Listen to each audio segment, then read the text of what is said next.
Para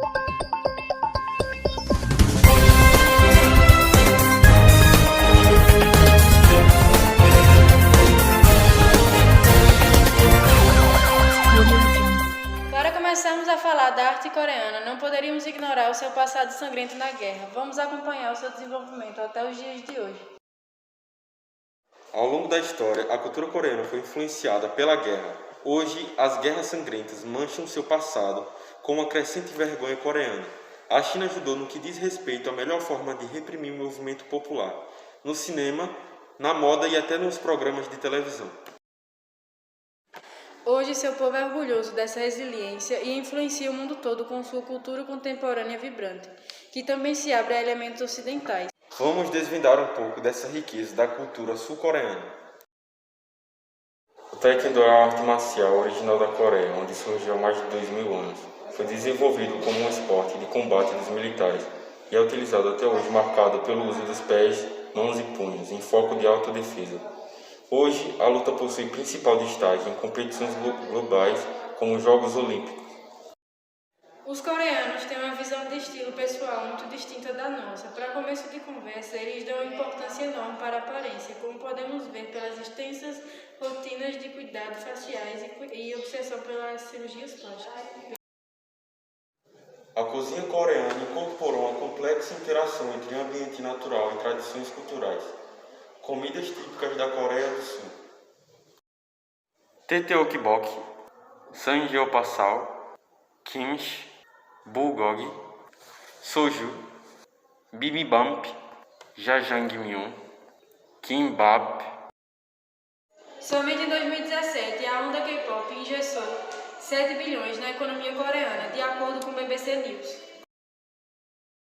A cultura coreana sempre teve pontos fortes em eventos sociais e músicas. Não é à toa que os ídolos coreanos são referências quando pensamos em coreografias marcantes. 3 grupos muito conhecidos hoje em dia: BTS, Blackpink. Vou falar da origem da escultura japonesa. Remonta às estatuetas de barro. A escultura japonesa está sob a dupla influência da cultura da Rota da Seda. E posteriormente para o ainda mais prevalente da escultura chinesa. A influência do Ocidente é sentida desde a era Meiji. Vou falar agora sobre os animes. A cultura dos animes é tão forte que até apaga um pouco a fronteira entre ficção e realidade. No mundo inteiro, os grandes heróis viram eternos quando se transformam em estátuas. No Japão também. A diferença é que os heróis saem do papel e se transformam em grandes amigos de bronze. Vamos agora falar sobre arquitetura. A partir do século IX, o Japão acompanhou de perto o estilo chinês, assimilando as principais características: uso de materiais como a madeira, estruturas ancoradas em colunas, ênfase horizontal e simetria, e reproduzindo-as nos templos, residências, palácios e formas simplistas de integrada da natureza. A arte japonesa desenvolveu técnicas únicas, pois durante muitos séculos o Japão se isolou do resto do mundo. E, por essa consequência, suas tradições, sua estética e artistas não sofreram influência de outras culturas. Quando finalmente a arte japonesa ultrapassou as fronteiras e explodiu no palco mundial na década de 1860, tudo mudou. E a arte do Japão serviu de inspiração, inclusive para o movimento impressionista na Europa e na América. Atualmente, os japoneses ainda preservam muito de suas artes, como a arquitetura, a escultura, o amigurumi, o emari, o mangá e outras tantas artes conhecidas pelo mundo todo. Os exemplos a seguir são de algumas das principais artes japonesas seculares, muito únicas e grandes representantes dessa cultura tão peculiar. O Ukiyo-e. O Ukiyo-e é um gênero de arte japonesa que prosperou dos anos de 1600 aos anos de 1880. Os desenhos de ukiyo-e eram impressos em grandes números usados de métodos de impressão com blocos de madeira. Na maioria das vezes, representavam temas populares, como o teatro kabuki, as geishas, viagens, histórias, mitos e a política. O ukiyo-e exerceu uma grande influência sobre os artistas europeus, entre eles o holandês Vincent Gogh. O origami é a arte japonesa de dobrar o papel criando uma peça decorativa. O origami clássico, que toda criança do Japão aprende na escola, é o Rô. De acordo com algumas crenças japonesas, a qualquer pessoa que dobre 1000 Rôs de origami é concedido um desejo. Antigamente, os japoneses acreditavam que os Grous viviam 1000 anos. Shodo. Shodo é a arte japonesa de caligrafia, criada com um pincel. É altamente estilizada e muitas vezes quase ilegível. A arte do Shodo evoluiu principalmente nos templos e tem sido muito influenciada pelo budismo japonês. Os trabalhos de Shodo frequentemente se parecem com uma pintura de paisagem. A maioria dos japoneses estuda ela e tem uma apreciação especial por esse tipo de arte. Bonseki. Bonseki são miniaturas de paisagem criadas sobre a superfície de bandejas de laca preta e fazem uso de areia branca, seixos e pedras pequenas. A arte do bonseki remonta ao século VII e foi historicamente utilizada para planejar os jardins reais. O bonseki quase desapareceu com o tempo, mas o interesse por essa arte recomeçou recentemente. Hoje existem vários cursos de bonseki disponíveis no Japão. Raro o bonseki ser preservado, por isso eles são vistos como obras de arte temporárias e efêmeras, que são mais atraentes justamente porque são impermanentes, de acordo com a estética japonesa budista de impermanência de coisas. Makie. Makie são um tipo de laca japonesa decorada com metal em pó, como ouro, prata. No makiae, o artista usa um pincel bem fino para desenhar com padrões decorativos, dando uma impressão de objeto antigo e elegante, muito usado no design de interiores japoneses. O makiae é um tipo de arte que pode ser encontrada em ambientes de luxo no estilo japonês e também é usada para decorar pequenos objetos, como um porta-joia ou canetas luxuosas. Shonshin. Os shonshin são aquelas lanternas de mão dobráveis, revestidas de papel ou de seda, que surgiram no Japão em torno do ano de 1085. As shonshin são geralmente decoradas com shodo ou umas outras pinturas e são penduradas em templos, assim como em decorações de festivais. Elas também são tradicionalmente usadas para sinalizar lojas e restaurantes ou ikazawa. A arte da Índia, por ser um reflexo da sociedade indiana, multiétnica e multicultural, além de ser marcado por um caráter essencialmente religioso, servindo como um meio de propagação das distintas religiões que marcaram a Índia, que são o hinduísmo e o budismo, e dentre outras. A arte da Índia se esforça para interagir com a natureza, tendo em consideração a maioria dos recursos naturais, que são montanhas, rios e árvores, além de serem um símbolo sagrado. Um dos fatores determinantes na construção da cultura indiana foi a diversidade étnica dos povos que formaram, obtendo suas terras. E dentre os indígenas de pele escura, ancestrais dos Dravidianos, foram chegando em ondas sucessivas a aldeias de povos australoides, ou Homo sapiens, pré-mediterrâneos de Mesolítico, que é a idade da pedra, de povos amarelos, amenos e arianos. E as esculturas de arte indiana, uma das obras de grande relevância é a escultura de bronze do deus Shiva. Considerando a diversidade da regeneração e da destruição do deus do paradoxo e do deus da dança, e o mais popular entre a arte indiana é o deus Shiva, e o mais antigo é o deus do sul da Índia, vindo da cidade Chidambaram, o estado de Tamil Nadu, vindo do século V. A arte indiana também se manifesta na arquitetura, na escultura, na pintura, na joalheria, na cerâmica, nos metais e nos tecidos. A China tem a mais longa tradição cultural do mundo, com uma história contínua de mais de 3.000 anos. A arte chinesa é significativa não apenas pela beleza, mas também porque foi a maior fonte de inspiração para todo o Oriente. Japão, Coreia, Tibete, Mongólia, Indochina e Ásia Central. A Europa também deve à China muitos dos seus impulsos artísticos, bem como a introdução de variadas técnicas principalmente na cerâmica e na tecelagem. O escultor utilizava pedra, madeira ou bronze, mas algumas vezes modelava ou revestia suas obras com laca, uma forma de arte originária da China.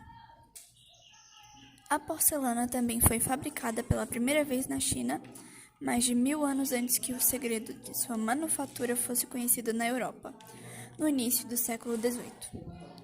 A jade é outro tipo de material associado à China, tendo sido utilizado na confecção de objetos em rituais, armas cerimoniais, joias e pequenas esculturas.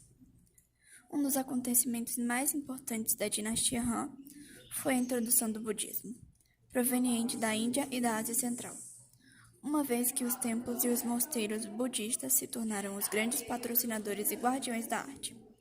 A estética teve como foco o equilíbrio e a beleza. Assim, produziu um legado incomparável, composto por trabalhos em cerâmica, pinturas e outros tipos de arte. Arte chinesa, conceitos. A arte chinesa serviu como inspiração para outros países orientais, como a Coreia e o Japão, estendendo-se para outros lugares do globo, como a Europa. Sua cultura considerava que a criação de um artista amador representava um status mais alto do que o da arte produzida por um profissional. Um tipo de arte que se destacou foi a caligrafia, que já era classificada como a mais notável entre todas as artes. A história da arte chinesa pode ser contada de acordo com suas dinastias. Dinastia Shang. A dinastia Shang aconteceu entre 1711 a.C. e 1066 a.C. Nesse período, se sobressaíram os vasos feitos com bronze, que apresentavam significados religiosos e que contavam com elementos decorativos ricos e desenhos refinados. Dinastia Han. A dinastia Han aconteceu entre 206 a.C. e 220 d.C. e teve como principal evento o budismo. Dinastia Tang. A dinastia Tang marcou a história entre 618 e 907 d.C. Esse período ficou conhecido como Idade do Ouro, devido à estabilidade econômica. Assim, impulsionou uma série de manifestações artísticas, como a pintura chinesa, o artesanato, a música e produção em cerâmica. Dinastia Song. Foi na dinastia Song, entre 960 a 1279, que a arte chinesa atingiu seu ponto máximo. Fan Quan foi um dos principais responsáveis por essa revolução. Afinal, desenvolveu uma técnica de pintura semelhante à do impressionismo, uma novidade estética no período. Dinastia Ming. A dinastia Ming teve seu início em 1368 e acabou em 1644. Esse período ficou marcado pela arte decorativa e pela elevada qualidade técnica da pintura chinesa e da cerâmica. Também pela introdução de novas técnicas relacionadas à porcelana, principalmente pela pintura vitrificada. Ao contrário do que muitos pensam, as cores que se utilizam para quadros e esculturas e por aí em diante na Tailândia, há uma lenda religiosa que acaba influenciando tudo isso no meio artístico. Os tailandeses são muito supersticiosos e muitos mantiveram os profundas crenças que desenvolveram historicamente e que continuam existindo até nos dias atualmente. A lenda é que cada dia na Tailândia se deve utilizar uma cor de revestimenta. No domingo se usa o vermelho, na segunda se usa o amarelo, na terça se usa o rosa, na quarta o verde, na quinta o laranja, na sexta o azul e por fim no sábado o roxo. A arte tailandesa. A arte tailandesa tem se concentrado em torno de esculturas e escrituras e pinturas budistas pré-históricas na era de Sukhothai e Antutrai. A música e teatro na Tailândia. Não é nada incomum encontrar peças teatrais compostas por muitas músicas na Tailândia. Além disso, os restaurantes temáticos com presença de áreas de danças e som facilmente se encontram com turista. E é como se fosse uma casa de tango na Argentina.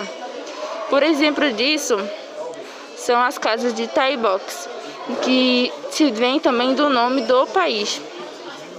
A história do teatro de fantoches na Tailândia. Os fantoches tailandeses existe há cerca de 300 anos, sendo o mais antigo show tailandês. Frequentemente era realizado para a monarquia, extremamente popular durante o reinado do rei Taksin. No final da década de 1700, o país perdeu o interesse pela arte em torno da Segunda Guerra Mundial, mas em 1995 a forma de arte fez com que uma enorme reconstrução na arte voltasse à tona, com o teatro de marionetes. Existem 4 tipos principais de fantoches tailandeses que são utilizados no teatro de marionetes, né? O Hun Krabuk, o Hun Wang e o Hun Lakonlek. O Hun Krabuk são bonecos meio encorpados, ou seja, eles só tem do tronco para cima. Os Hun Wang são normalmente usados em shows feitos para a monarquia. O Hun Wang eles replicam os fantoches reais, né, e raramente são usados em apresentações. E o Hun Lakonlek é o menor fantoche simplificado criado. Vamos dizer assim, a miniatura dos fantoches. Bom, eu separei também para vocês 2 pontos turísticos da Tailândia. São 2 templos religiosos. O nome dele é Wat Pho, que ele faz referência ao templo do Buda inclinado, onde sua principal atração é um deus, um Buda inclinado de 26 metros. E também o Wat Arun, que é um templo, né, que faz referência ao deus do sol reluzente, que também é um deus indiano. E vale a pena lembrar que para vocês visitarem esses lugares é muito importante que vocês usem as vestimentas corretas, como blusa que cubram os ombros, saias ou calças que cubram os joelhos. E se vocês estiverem duvidando das vestimentas de vocês, é muito importante que vocês usem um lenço que cubra